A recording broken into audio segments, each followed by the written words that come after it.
Donors have pledged billions of shillings to aid Africa's climate change mitigation efforts.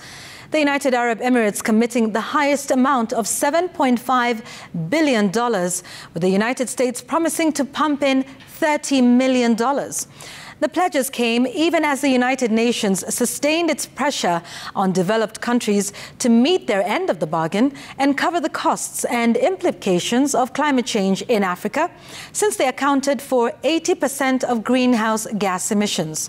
Here's Chimtai Goin with that report. On the second day of the Africa Climate Summit, and developed countries continue to face sharp criticism for not owning up to some of the effects of climate change occasioned by levels of carbon emissions attributed to them that had since resulted in adverse weather, including severe drought, cycles of floods, and erratic weather patterns. Today, I renewed my call for the world to step up climate action to avoid the worst effects of climate change, keep global promises to provide essential support, and help Africa make a just and equitable transition to renewable energy. African countries face disproportionate burdens and risks arising from unpredictable weather patterns, particularly prolonged droughts and devastating floods at all levels. With the existing skewed climate financing infrastructure already listed as one of the major inhibitors to African nations in countering climate change and its effects, developed nations were implored to inject funds into initiatives to aid in interventions and mitigation. Many of our countries are headed into debt distress because of climate change. Let's be honest. We are suffering the most. We have battled very strongly for years and years for loss and damage to be recognized and for a loss and damage fund to be created. It was created in the last COP, but now it needs to be made operational. And there are 23 countries that are responsible for that, and we are doing everything possible to make sure that in the next COP, the Loss and Damage Fund becomes operational.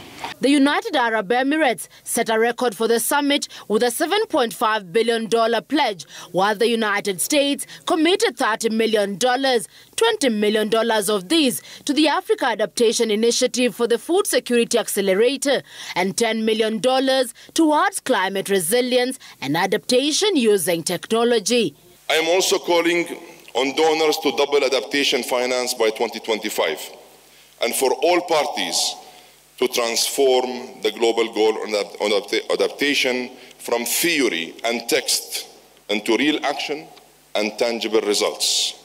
I do hope that China and the United States, the two largest economies in the world, the two largest emitters in the world, I hope we could come together, because I think it would be an important providing it's substantive, and we're going to agree to do some things.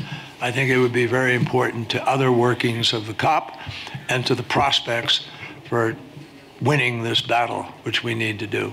Besides financing mitigation efforts, Guterres also stressed the importance of an early warning system to reduce resources spent on interventions.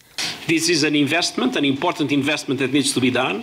We are working hard to gather the resources necessary for it, but we are moving forward, and I hope that in 5 years we'll have all countries in the world covered by an early warning system against natural disasters. In the next weeks, I believe you will be hearing news regarding demand for fossil fuel that is going to start to go down because of the rapid deployment of electric vehicles and the rapid deployment of renewables, which will have an effect on demand. And you can't come at this problem just from the supply side. You have to also deal with it from the demand side. With geopolitical tensions blamed for the slow transition to renewable energy, Kerry admitted that though the United States is among the biggest polluters, efforts are being made to address the matter.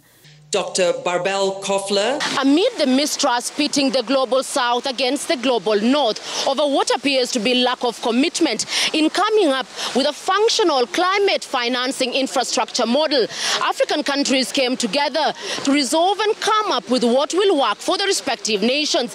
Chemutai Goin, Citizen TV at the KICC, Nairobi.